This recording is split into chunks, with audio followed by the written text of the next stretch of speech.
Rick, are you all set, Rick? Gremlin, I know. Laughter.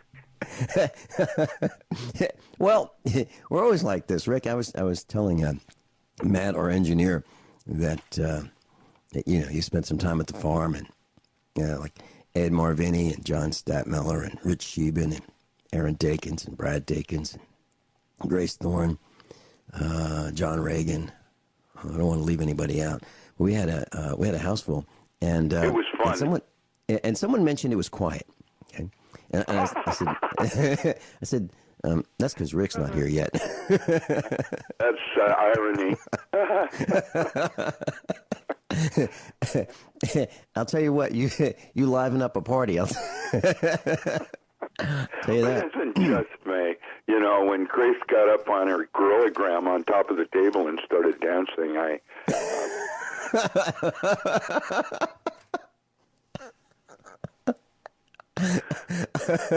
Thorne's here with me. So yeah, she came in early. And she's probably looking at you like, I can't believe you said that. I'm just kidding. I know you are. Grace And is so, the Rock of Gibraltar, solid. Yeah. Well, Rick, today we're going to talk about some pretty disturbing things, and I'd like to caution the class, if you're not up for some disturbing information, cutting edge information, you want to turn this broadcast off for today, because we're going to be talking about violent climate change. We're going to be talking about FukuShima, the reality, the real story. We're going to be talking about the literal threat of extinction by nuclear reactors caused by individual greed of a few, putting the entire planet at risk. So that's what we're going to be talking about today.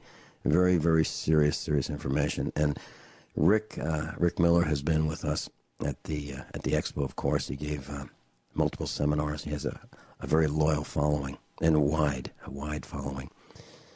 And he stayed with us for the meetup, the following meetup on Monday night, and he talked about some of these things. And so we're going to talk about them in more detail. So you may have some questions for Dr. Richard Allen Miller.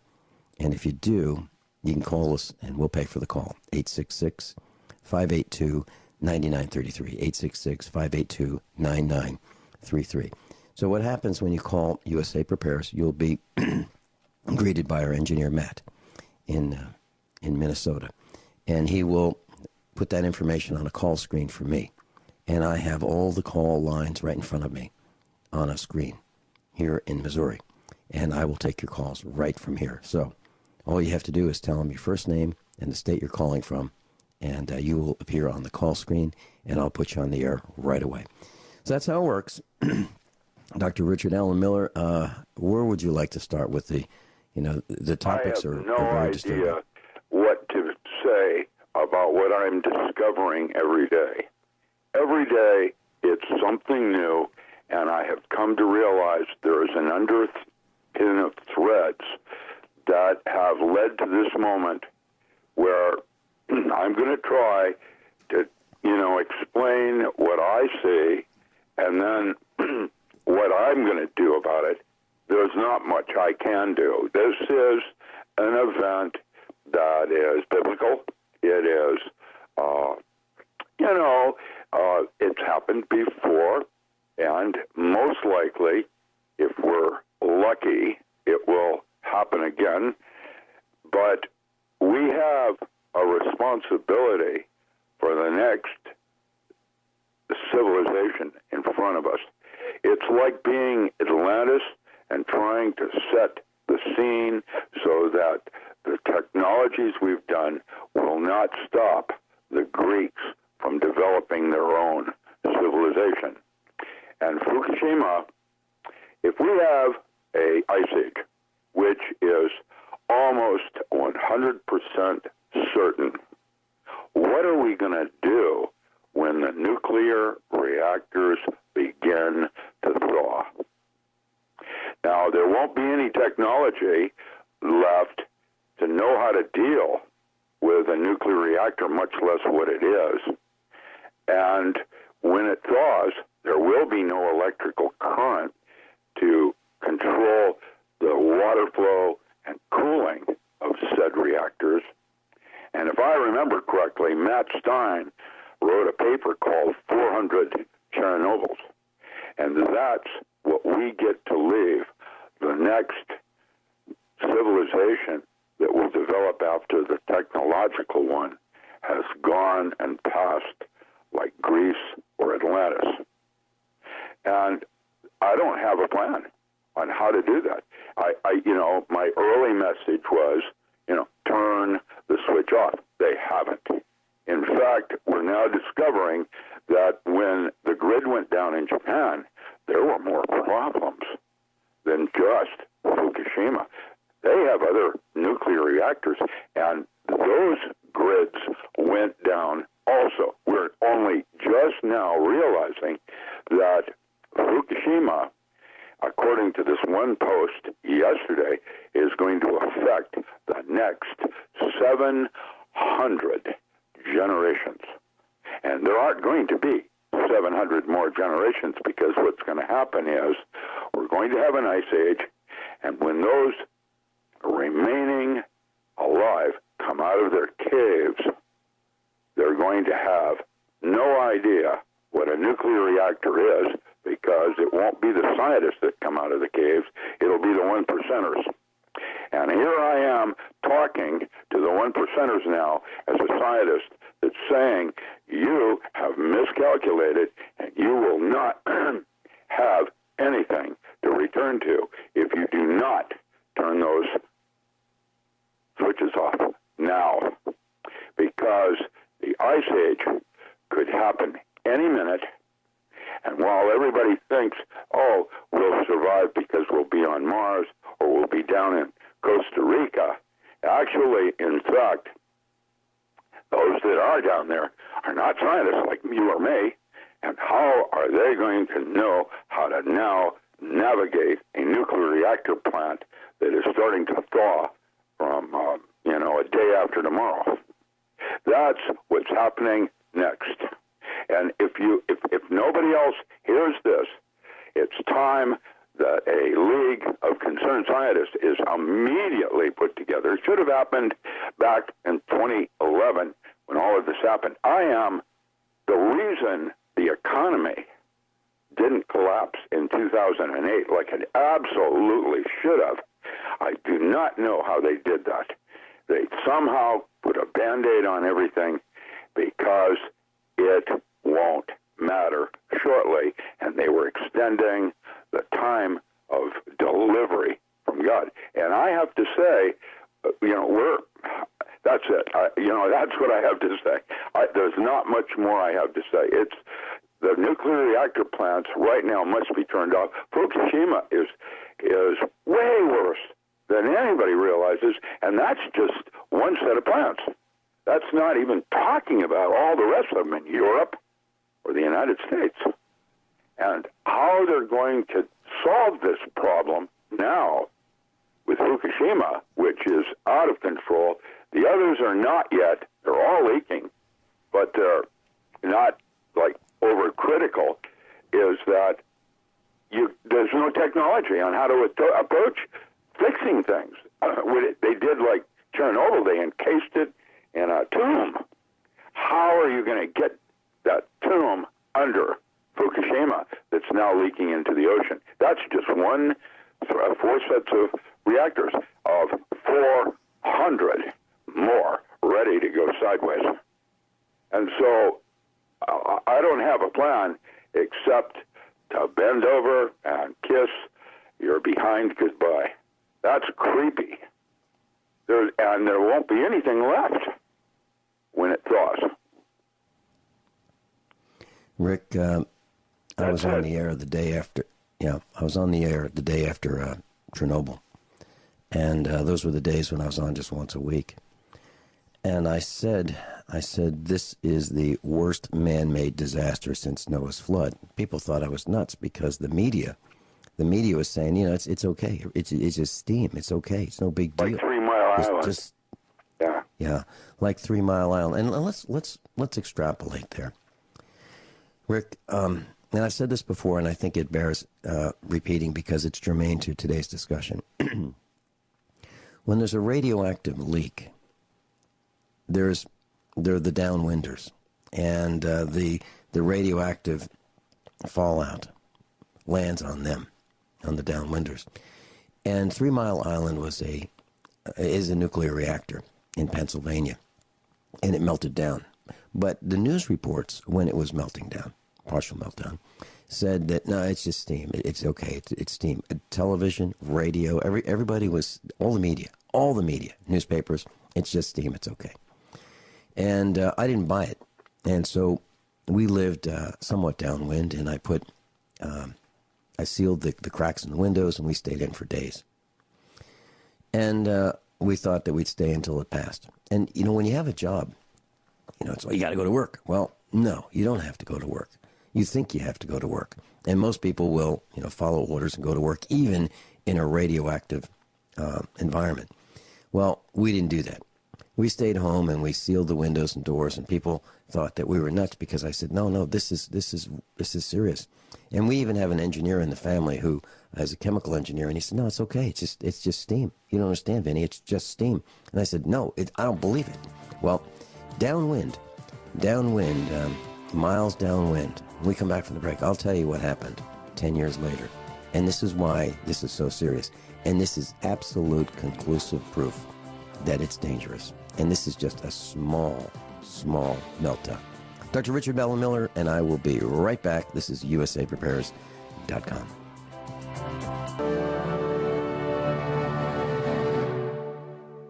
Dr. Richard Allen Miller and I are talking about nuclear catastrophes. And I mentioned that there's the 3 Mile Island nuclear catastrophe. It's called the 3 Mile Island accident. And I just put a post on the website, USAPrepares.com, about it. So in March of 1979, we were downwind, and the reactor let out some radioactivity, and it was reactor coolant that vaporized and went airborne. Well, the news papers, the television, radio reports said, it's just steam, and that was the official report. So they were just going on what they've been told.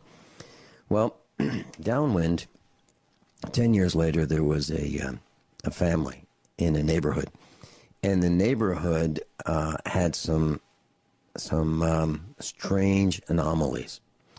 For example, the dandelions in their lawn of these families, the leaves of the dandelions were 3 feet long. So the news camera, showed this video. This man was holding this dandelion leaf. He stretched out his arm and he put one end of the leaf on his fingertips, the other end on his shoulder.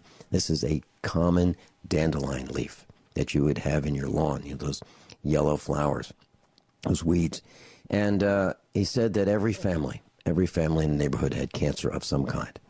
Pancreatic cancer, skin cancer, liver cancer, lung cancer. They all had cancer. Every single family in this neighborhood. So when you look at just steam coming out, it's way, way, way worse than that. So here we have, and that's just one example. And I've mentioned before on the air that I have a news article in the Parade magazine, that used to come out with the Sunday newspaper, and there was an article about in the Soviet Union. There was a horse that was born with 8 legs. And this horse was downwind from the Chernobyl accident. And I have the article. It shows this horse with 8 legs. And if you're wondering about the Fukushima radiation, Rick, there's a place near us. If we go the back way to Springfield from the farm, we would go past a little town called Rogersville. And in Rogersville, there was a calf born with 5 legs. and this calf had one of its legs coming out of its face. So, are these just birth defects? You've got to wonder how much of this is due to the radiation in the air that landed here. You had particulate matter. The Nuclear Emergency Tracking Center, NETC.com, has a by-minute change of what the RADCON level alerts are anywhere in the world, except Europe. Isn't that interesting? Japan is lit up like a candle, and every once in a while you'll see a RADCON 4 level alert in Florida when a particulate falls and changes everything in that region for a moment. Of course, imagine the amount of radiation pouring into the sea. We're talking about the air, and we forgot that now we have anomalies of massive dyes, kill-offs, bacterial, things they say with the starfish, and tuna coming out of the Pacific Ocean that have high levels. The sardine fishing is closed this year, and now we've got a bunch of sea lions that are not surviving because there's nothing to eat. It is a tragedy. It is possibly not reversible, and it is going to require a different way of being and living. However, if we don't address this issue today, I'm not even talking about tomorrow, because it's the day after tomorrow, then everything is no longer functioning correctly, that we're going to have real problems. Yet, when it snows and the temperature drops to a minus 100 and it becomes like being on Mars, at that juncture, the nuclear reactors will be in stasis. When it thaws and the new civilization starts with cavemen coming out of caves, start a new way of being, that's what they have ahead of them. Hey, Rick. That's our part of responsibility. Rick, we have to be careful the words we use. And class, right now, RADCON 2 and rising in Kansas, Michigan, Indiana, New York, and Texas. RADCON 3, Nebraska, and Pennsylvania, right this minute. RichardAllenMiller.com, RichardAlanMiller.com, and we're talking about the seriousness of the threats that we're experiencing from radioactivity. Rick, I just put a post, there are two posts on the website. One is the nuclear tracking. You can go to usaprepares.com. It's right there, page 1, and also up-to-the-minute radiation warnings. Also, I just posted that experts are saying that the Pacific food web is crashing. Fishermen are saying, where are the fish? Okay, it looks like the smaller fish that the larger fish feed on have disappeared, and the sea life in the Pacific is crashing, and there are shortages now, right now. So if you look at the nuclear emergency map that we just posted, you will see that there's radioactivity all over the United States. In some places, it's more serious. So, for example, in Nebraska, it's serious right now. Pennsylvania, it's serious right now. Those are the two most serious places. However, it's RADCON 2 and rising in Montana, Kansas, Texas, Pennsylvania, New York. Let's see. Michigan and Indiana right now. Take a look at what Japan looks like. Slide over and take a look at what Japan looks like on the map right now. That's really serious. Everyone in Tokyo, the thyroid incidences, not cancer, but thyroid problems, have gone from 28% in children. They're now up to 48%.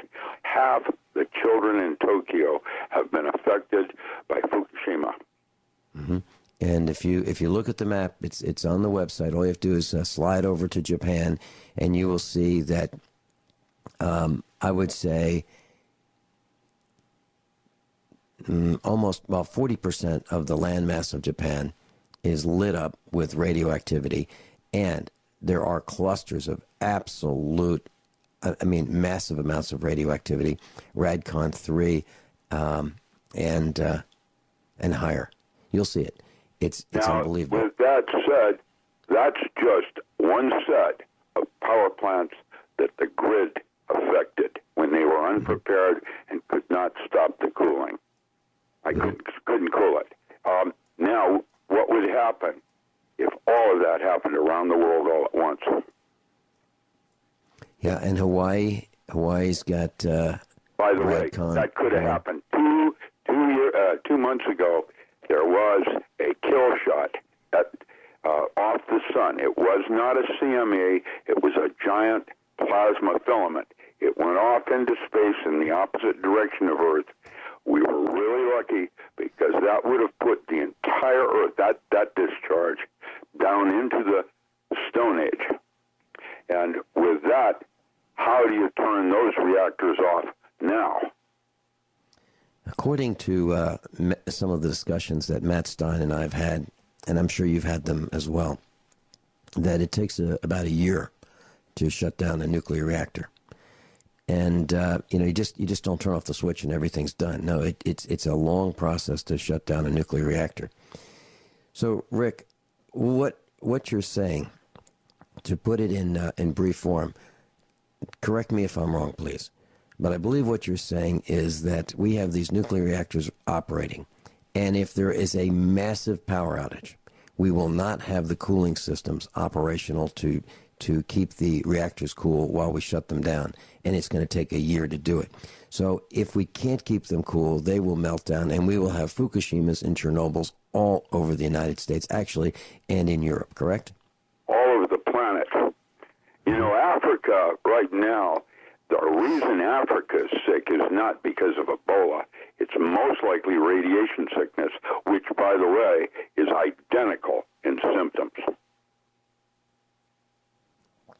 Okay, so now, Rick, we would be remiss if we didn't. Germany has, for the last 20 years, been burying nuclear waste from Europe. Yeah, you always dump it on the little people, and we've done that. Unimportant. It's Africa, it's desert. They have some trace minerals and some of the important things used in technology. The whole thing was about greed, and you'll notice that the 1%ers are no longer on Earth; they're down underground or somewhere else. I cannot believe how.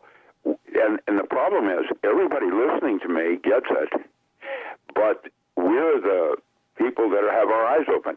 What about the 99% out there that are not listening to this radio show and or don't believe in any of this? Rick, let me put an exclamation point on what you just said.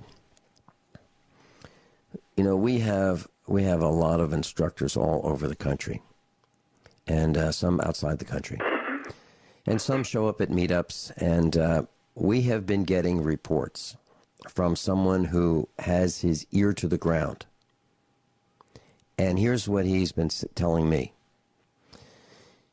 That there are wealthy individuals in this country who are buying up non-replaceable, valuable artwork, valuable artifacts, valuable historical artifacts, and they are moving them underground in massive secret locations, underground, guarded, armed guards, underground, and locations that people don't know about, or most people, like 99.9999999% don't know about.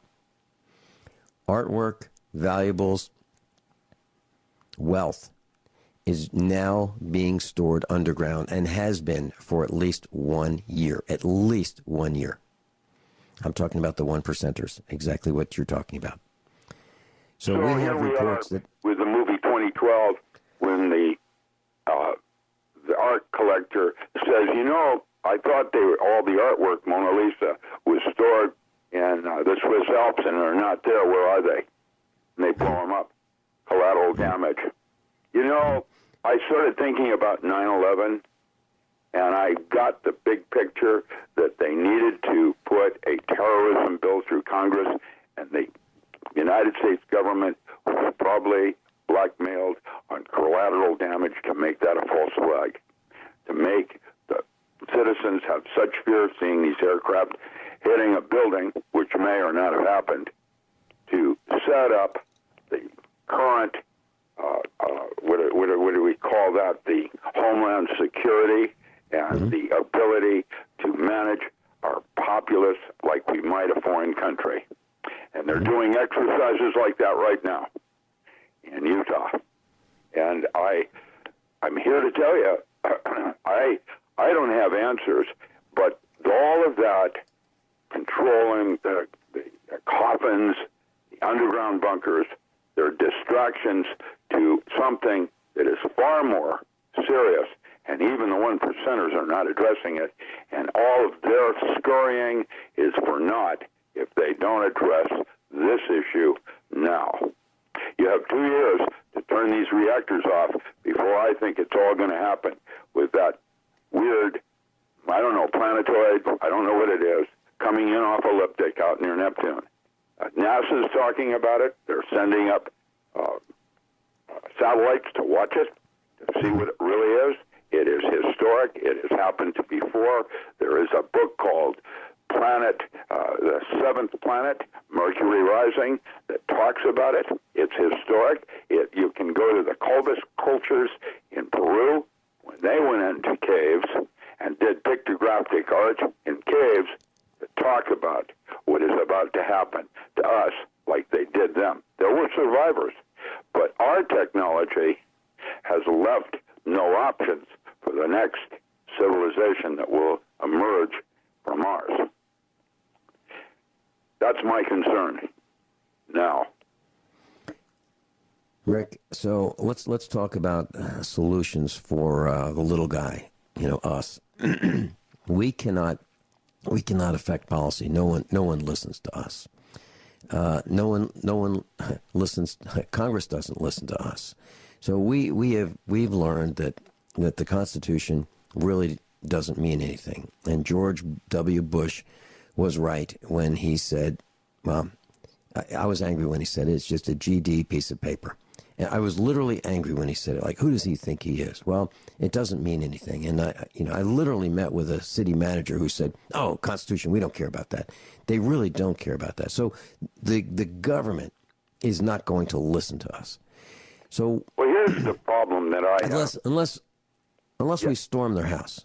Okay? Unless problem I have is, who is it in Washington that's not as intelligent, native intelligence, as me, deciding what's best for me?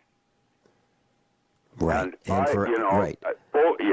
It's like full disclosure, like in the movie 2012. It's for their own good. We don't want them to panic. Well, I'm not panicking. I would really like to know what my life is about to have for me, and for somebody that's less intelligent than me, making that decision for me is not right by natural law.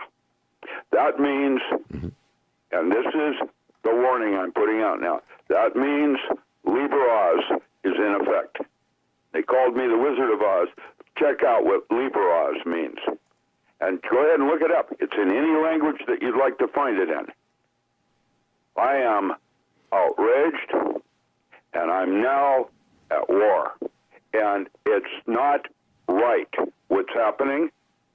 And somebody, I don't know what to do. I don't know what to do. I am Rick, going to try to live my own life as best I can until my end. Trying to walk Rick, my talk. That's the only thing we can do now is start a massive movement on turning the switches off, because even if we don't survive, how are we going to leave this earth so the next civilization has even a walking chance? Mastodons inside with frozen food in their mouth is one thing.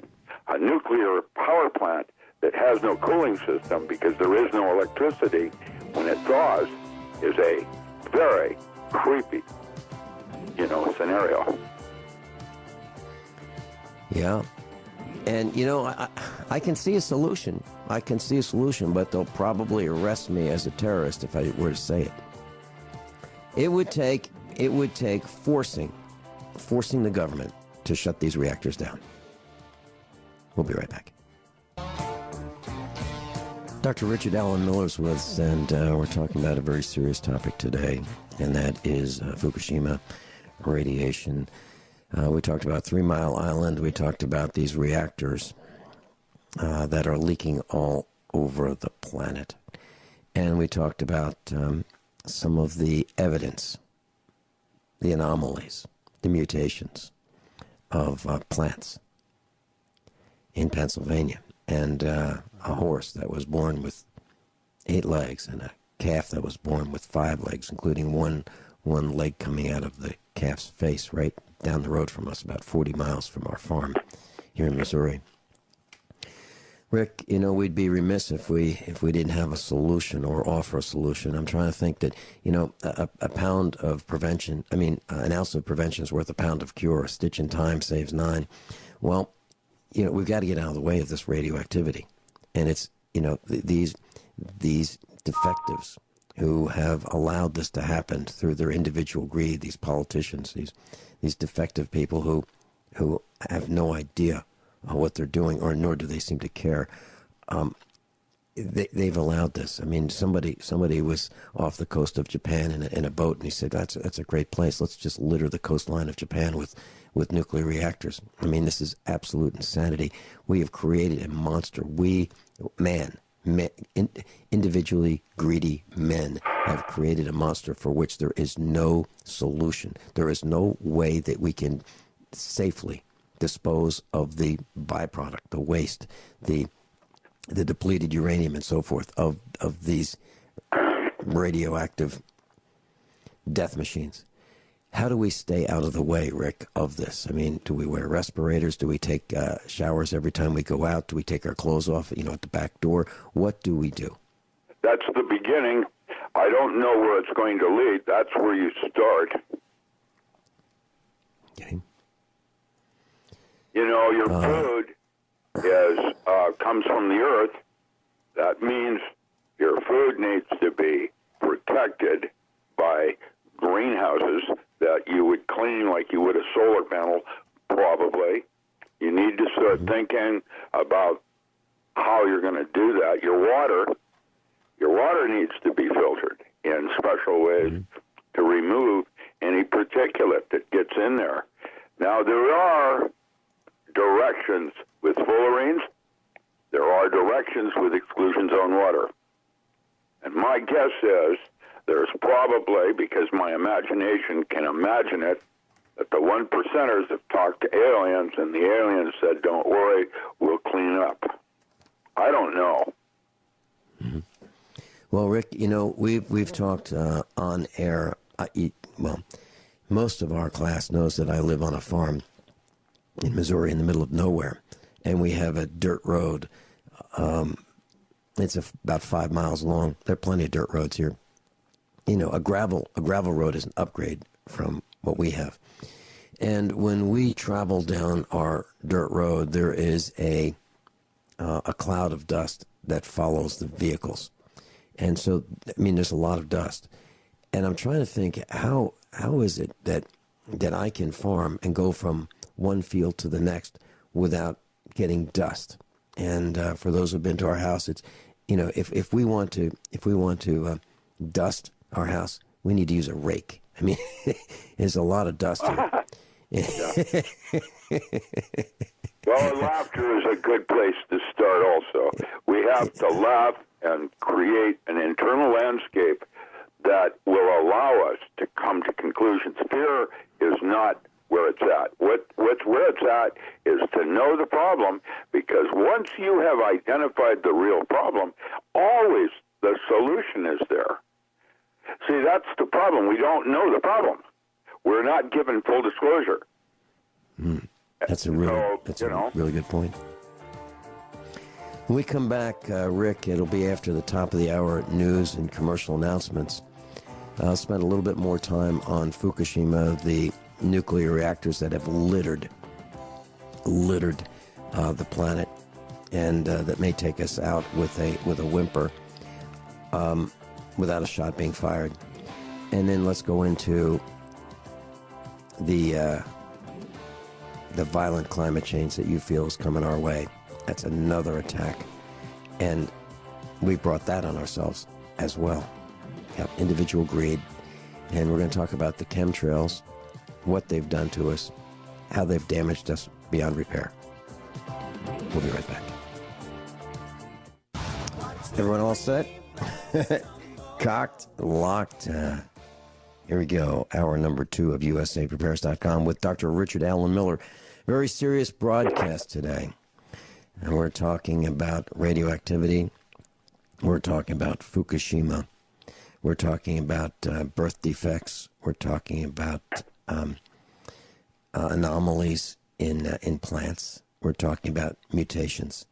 And we're talking about the individual greed that caused nuclear reactors to litter the planet.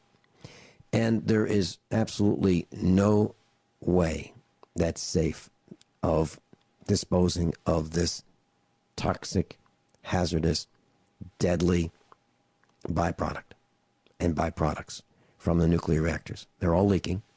They've contaminated the air. They've contaminated the ground. They've contaminated the food supply. They've contaminated the oceans. They've polluted the entire planet.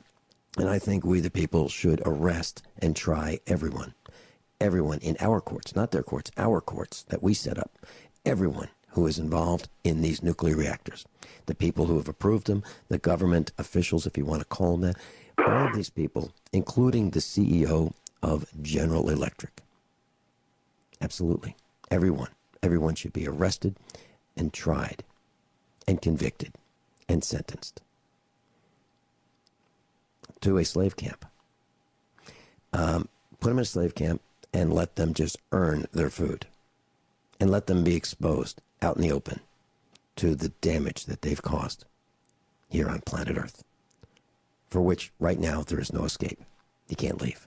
There's no place to go. We're stuck here and they've damaged the planet. Highest crimes imaginable. I'm very serious, Rick. Do you disagree? Well, yes and no, yes. But the sun dictates what happens on this earth, ultimately. And the sun is heating up. The heliosphere, not man-made, is heating up, and it's global warming on Mars and Pluto. I mean, that's been reported by NASA. There is. The heliosphere itself is heating up. That will be leading to coronal mass ejections and more risk of our grid going down. With that said, man is fooling with life support in a spaceship that has the crew is expanding 2 million people per week. Mm-hmm. And, that as a metaphor. And nobody is focused on what the real problem is. It's the sun that's going to cause a global warming event, which it is. And so that's what geoengineering, it's not trying to do bad things. What they're trying to do with geoengineering, as near as I can figure out, talking to Dane Wigington, Carnicom, and some of the other experts that are in that field, I have come to the conclusion that they already knew about this near extinction event and are trying to delay to the last possible moment. The U.S. dollar should have crashed in 2008. It didn't. It was like, I have no idea how they pulled that off, because our gross national debt, I went into a Safeway store yesterday, and the shelves were half empty.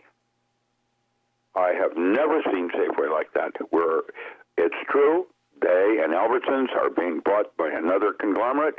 It's true, nothing's supposed to change, etc. Yet, I can guess that the conglomerate is probably China. They're buying up everything in terms of utilities, taking control of our entire lives from outside our government.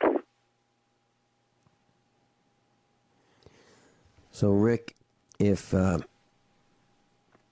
any of us believes what you say is true, let's say half of it. Let's say someone is really skeptical, and they only believe half of it, or a quarter of it. What would you have that person do? How can we survive this? Obviously, using less electricity and those forms of technologies, including radio, cell phones, television, whatever. It's all about copper and the use of electricity. And right now, that's our nuclear power plants. We need our power. There's plenty of alternative energy systems out there. Why have we not switched over? Oregon has buoys that rise and fall with the tide. I have previously said Nova Scotia's tides using that system, could power the entire eastern seaboard. And it's inexpensive. It's just up and down with the tide. That's all it's about. It's not about nuclear energy, plutonium, and cesium-137. And so here we are in the end days, and the 30 milliseconds to midnight. Turn the switch off so the next civilization has a chance on a non-radioactive rock, which is what this is becoming. Won't be able to habit life of any form we know. That's one of the reasons why they have gone toward the solution of the transhumanism and the Avatar program. They already have an Avatar 1. Imagine what the one percenters are thinking, and what are they doing? Becoming non-human.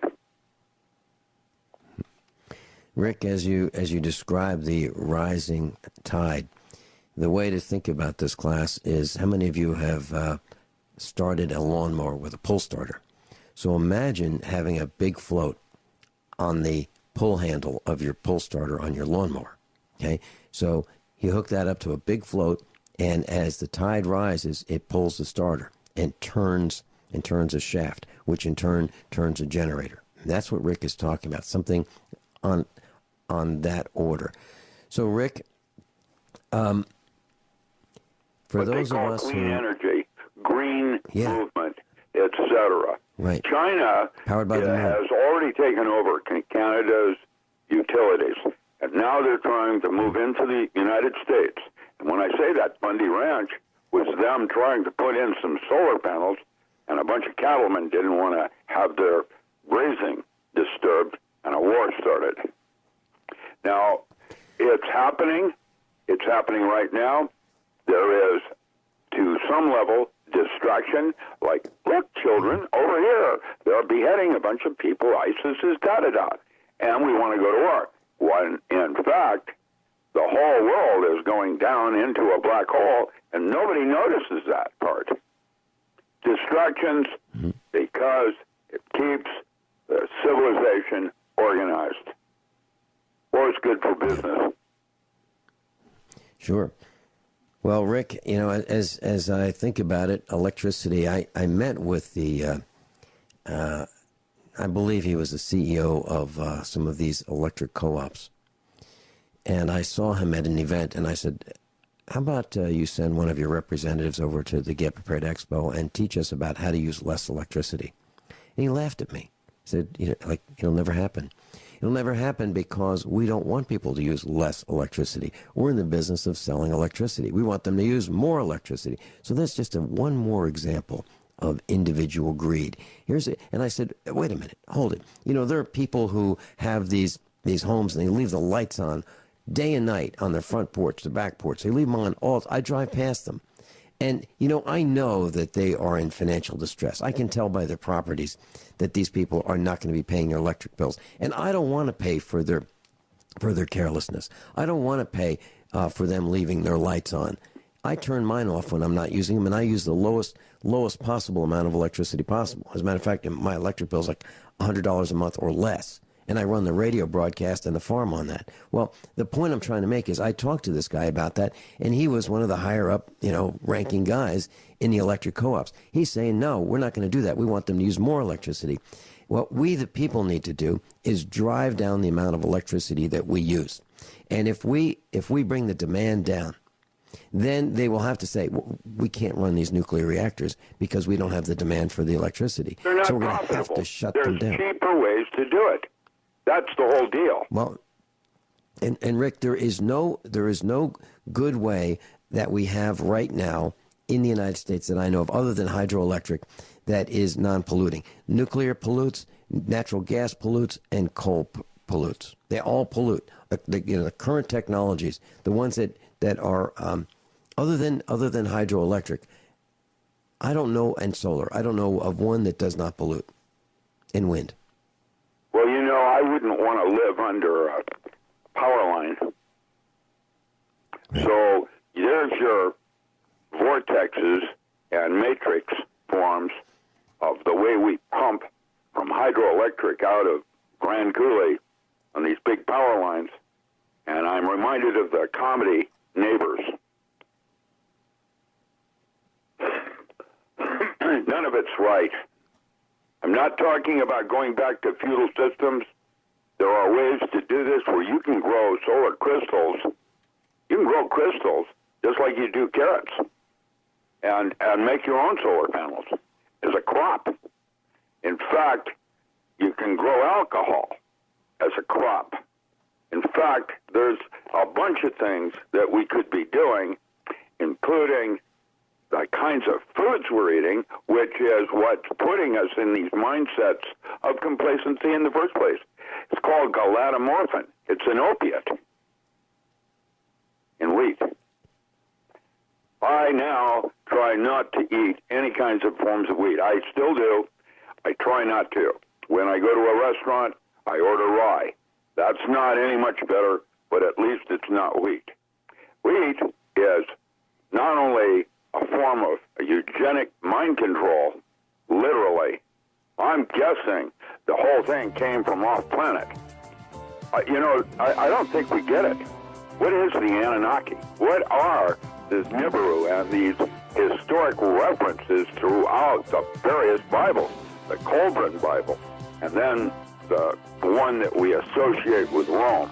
I don't understand what's happening, but I'm probably going to be a Matthew speaking out as a scribe. Dr. Richard Allen Miller's with us, Dr. Richard Allen Miller. You can go to his website, richardallenmiller.com, Richard, A-L-A-N, Miller.com. Hey, Rick, we're going to be getting together in a couple weeks, right? Yes. Yep. Want to tell our class about that? Illinois, we're going to be, Matt Stein and I are going to Indianapolis next weekend, not this weekend, the following, on a large gun show with RK Shows. And I will be doing several talks to include the day after tomorrow and the non-local mind in a holographic universe, the 4 worlds of defense, and how to change the movie. You're going to be joining us, I guess, working our table and helping Matt and I. Yeah. I'm looking forward to it. So I'm going to drive out there, and maybe we'll get a chance to see Aaron Dakins and some of the. That would be nice. Yeah. So I'll be there, not this weekend, but next weekend, and I'll be posting information on the website about the event. And so Rick Miller and Matt Stein will be there. Rick, we talked about rapid, violent climate change. Would you tell us about that? And let's talk about what it is, what you expect that's a historical event that is about to happen. And my guess is that's why geoengineering has been so intense in trying to hold off an event that should have happened earlier. So 4 days ago, Antarctica was at 64 degrees. And Greenland, at the opposite end of the Earth, is a polar, those glaciers are melting so quickly right now that the desalinization of the sea is going to bring on a mini ice age very similar to the day after tomorrow. I was told by several, Mike Harris, et cetera, Gordon Duff, that the BP oil spill in the Gulf was their attempt to try to stop the current changes that are occurring. It didn't work, and that's why they have ramped up on geoengineering, trying to slow down this thing of global warming. What happens is when it global warms, it melts all the ice. All the ice is melting right now. And as a result, it changes the salt content in the ocean, and that changes the ocean currents. And in doing that, it creates a superstorm that resets and reboots the Earth's ocean currents. And right now, we're in the very end game of that process. And it's happening right now. It has happened historically. And it'll be just very similar, even though it's a science fiction movie. The day after tomorrow is about as close as it gets scientifically on how it's going to play. And the flooding of New York, because the ocean currents are going to rise probably to 60 meters. Rick, 60 meters? 60 meters, yeah. That's the current calculation most likely to be happening as the global warming is occurring right now. That means New York will flood, of course. Yeah. New York City, Florida's gone, et cetera. There's a map I sent Sandy you on how to calculate that for a 2-foot rise in the sea or a 60-meter rise, which is, 120 feet. Mm-hmm. Mm-hmm. So imagine how that's going to play everywhere if you're at sea level. So I have a link that you sent about that map. I'll put it on the website as soon as I get it. Also, class, if I've been unable to get all the posts for the ProPure water filtration systems on the website. I'm working on that. That should be up on Sunday. I'm delayed in doing that. So if you're interested, you can send me an email, Vincent@usaprepares.com, Vincent@usaprepares.com. Include your phone number, and I will send you the information about ProPure, or I'll call you. Yeah, put your phone number. I'll call you, and I'll tell you why I like certain water filtration systems, which ones are the very, very best value, and we can save you a substantial amount of money. And Rick, that's another thing. With the radiation in the water, we've got to filter our water. There's no choice if we want to survive, in my opinion, because well, of course, with the heating, the global warming, all of that means that there are more soil organisms and other kinds of creepies in the water that you're drinking. The municipality where I live here in Oregon, they have H. pylori in the water. And I was talking with Richard Linebaugh, one of our instructors, about well drilling, and he says that the movement of the earth is causing the contamination of the aquifers that have taken millions of years to develop. We're destroying them by the second. We'll be right back. Rick, I'm looking at the map. I just posted it on the website. I took the link that you sent me, and it's at usaprepares.com. So I'm looking, and at 60 meters, Bangladesh is gone. It looks like, let's see. This is not even talking about Tokyo, coastal pole ships and geography also sliding into the ocean to raise the waters. It looks like parts of Alaska. You go down to California. Part of California is underwater. You look at the Gulf of Mexico. We've got parts of Louisiana. Looks like Houston's underwater. The Gulf Coast of Mexico's underwater. Looks like all of Florida is underwater. Cuba is about 40-50% underwater. The entire East Coast, all the way up to New York. Well, no, actually past that. The entire East Coast of the United States is impacted. Delaware is underwater, and 2/3 of New Jersey is underwater. All of Manhattan Island is underwater. Looks like about half of North Carolina, South Carolina, Georgia.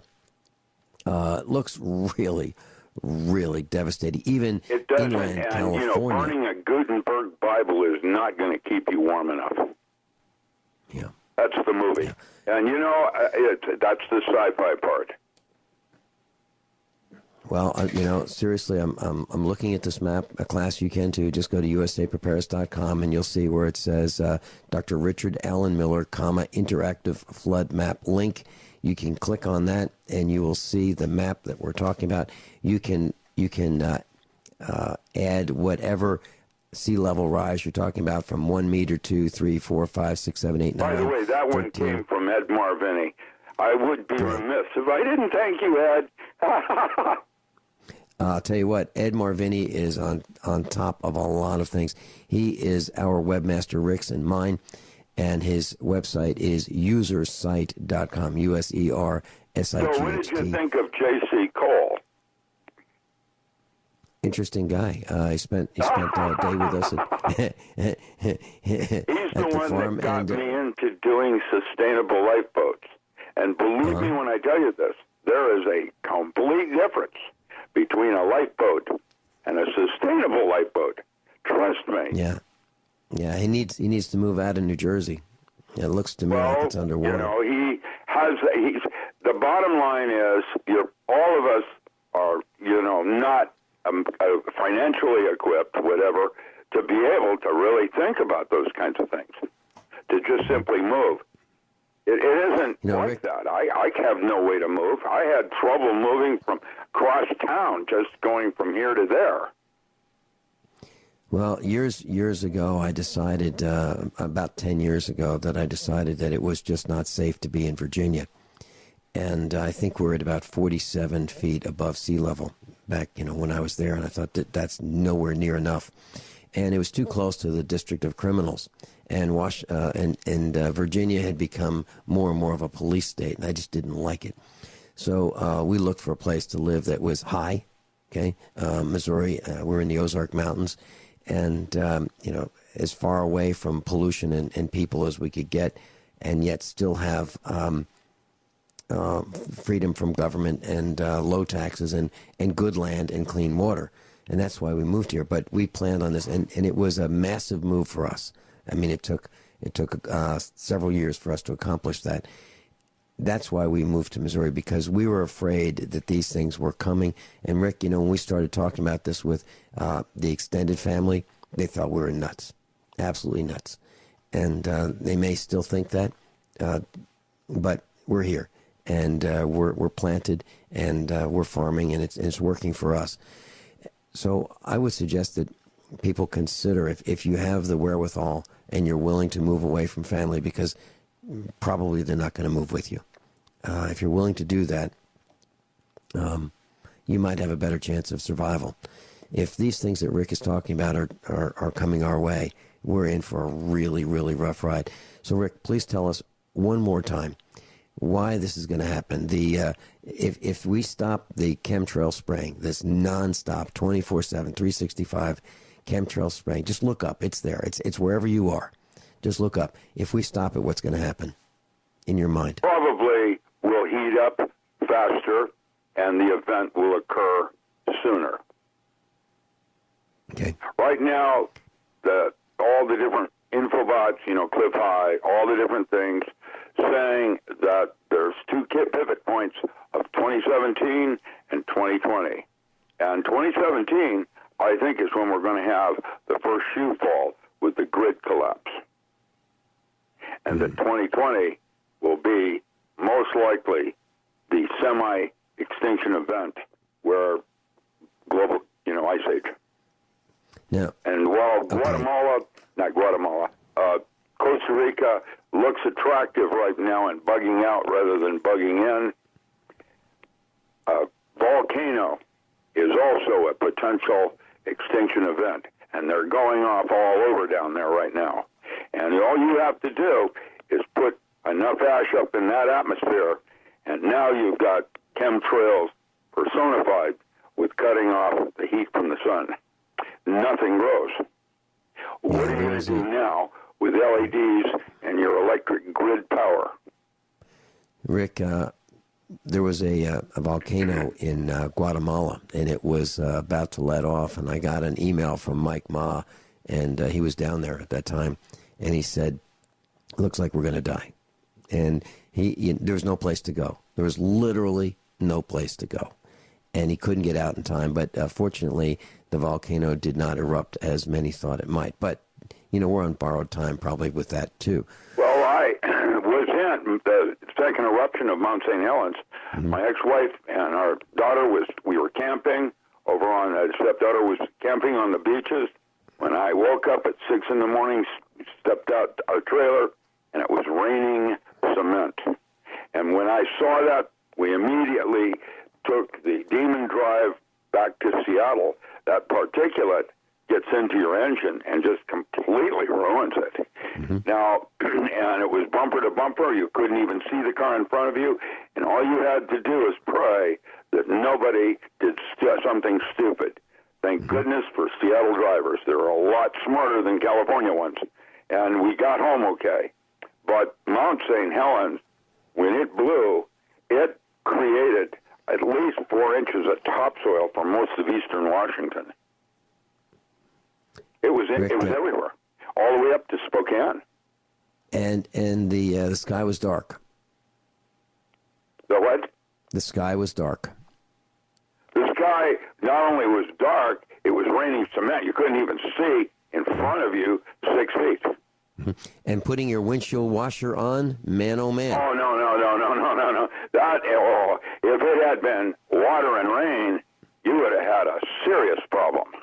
Scratching your windshield with micropulver. Oh, no. You don't understand. It's not like what you think. It's way different and way worse. Yeah, I'm saying is... I lived through it. What I'm saying is if you turn your windshield washer on and you then made cement across your windshield and then you couldn't get that... On a micro scale to the point where it's scoring the glass. Yeah. And no Rick, we got don't want to breathe it. Right. You don't want to get it in your lungs like asbestos. We have a caller who... Yeah. We have a caller who's off the air, and he'd like you to go into more detail about the pole shift. And is that another problem that we have to face? Have already gone public in saying that the stars have moved. The Earth wobbles. It has a center that's off-center, and so it wobbles. That's what the Hopi called the wobble egg. And really, it's been for more than 50 years, 60 years known, and that at some point, the crustal pole, which is moving towards Siberia, Dr. Bert Bolin, University of Stockholm, Sweden, says that that's probably the way it's all going to go for landmass changes. And there are 2 books by Greg Bear, science fiction, called Epoch and Aeon, where at the last moments when the mantle is shifting, that's 100 miles of topsoil, is shifting position, not, 2 or 3 miles. 100 miles of mantle is shifting. The aliens come and they take up 144,000 to witness the death of their mother from space. Becomes part of our archetypal experience. That's all science fiction, but Greg Bear wrote that in the 80s. So, Rick, if you look at just the 3 items we're talking about, pole shift, if we look at the coming ice age, the rapid onset ice age as we're describing this, and if you look at radioactivity, which is your biggest concern? Radioactivity for the next civilization after ours is cease. That is a fiduciary responsibility we have to humanity. Now, if that doesn't happen, I'm going to say it's because something intervened, hostile. I don't know that. I'm just going to say that's what needs to happen next as a fiduciary responsibility for the next generation of civilizations with mankind. I have a feeling that this is not all man-made, and that our so-called 1%ers aren't what we think they are.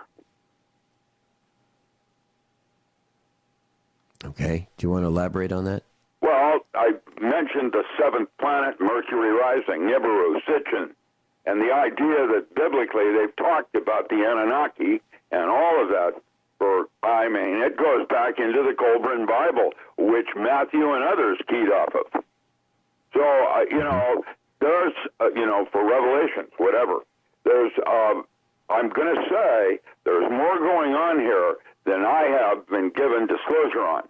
And while my imagination is valid, at my level of consciousness, imagination is reality, and I can imagine all kinds of weird things going on.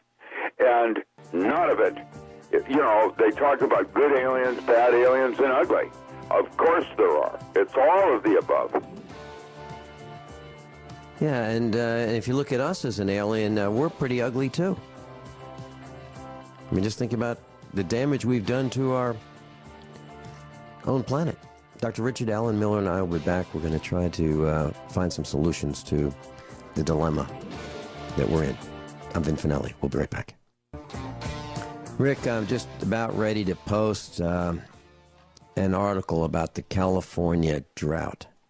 Yeah. And what people are demolishing their pools. They're literally jackhammering their pools because in apartment complexes because of the drought. They have they're using extreme measures because of the climate change, this rapid onset climate change. The California water is moving elsewhere, and we're getting a lot of rain here. We've had a massive drought. Cows had to be sold because farmers couldn't feed their cows a couple of years ago.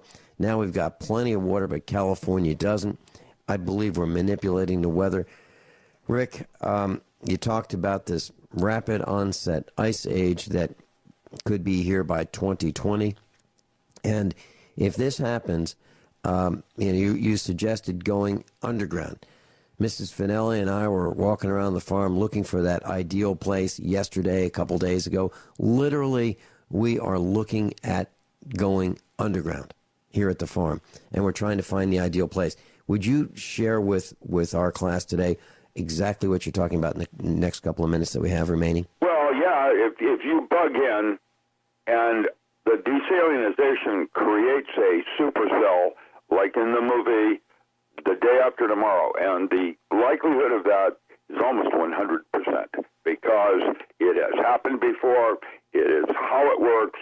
This is simple physics. There it is. It won't last more than 2 or 3 weeks, but the frost lines will go to 3 feet, which means you will have most likely no viable seed or soil organisms, in which it'll be the sands of Mars. And that if you're going to bug in, you need to take everything down with you that you need for your sustainable lifeboat when you come back up to the surface and you have 10 feet of snow for the next 2 years. Okay, so what we're talking about is infrastructure frozen. So water pipes will be frozen. Well, it's like living on Mars. You're going to be, if you were living on Mars, how do they do it? That's what you need to be thinking about on Spaceship Earth. Okay, so Rick, let me see if I've got this right. Just talk about someone who lives in a city or in suburbs. The water's brought to them underground. They have pipes in their house. The pipes go from let's say they have a 2-story house. The pipes come from, and if they have a basement, the water comes from the basement, from the water meter, up through the house to the second floor, and all that's going to burst. Every bit of it's going to burst. Oh, yeah, and I forgot to mention, Joey sent me a very interesting article where smart meters are now being used to see if people are misusing their water. Yes, they had specifically in California. Hamburger. Yes, they use the smart meter to know precisely how much extra water that they're using that they're not allowed to, etc. Joey showed up. What a smart meter is about. Joey showed up at the farm, and he brought me all kinds of inspirational posters and things that are framed. I love Joey. He's a great guy, and I think of him many times a day as I walk through the farmhouse because I have constant reminders of him. Anyway, maybe we'll get a chance to see him at the event, not this weekend, but next weekend at the RK show with you and Matt Stein. Be great to see him. Rick, this for most people, this really Boy, I hate to use those words. It's a death And sentence. the last message Well, I okay. want to say is turn the switch off. That has got to be the most important thing we do now to save the next potential civilization after ours. Rick, let's get specific. For those who are on medication like insulin, boy, they've got to stock up on it now, don't you think? Well, or have some kind of an herbal alternative in their garden, herbal pharmacy. Yeah, and they're going to have to grow that when they come out of the bunker, if they are able to make one. There you go. Rick, we're going to have to talk about this again because this is complex.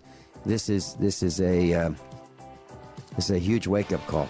Now, I don't think everyone is going to succumb to this. I think we can plan. I think we have some time, but we need to turn the reactors off. You're absolutely right. We need to reduce, reuse, and recycle, and we need to reduce our electric consumption to the point where the power companies say, "Wow, we can't afford to keep this reactor running," and they shut them down. That's the plan, class. Reduce your electric consumption. That's a good start. We need to do it.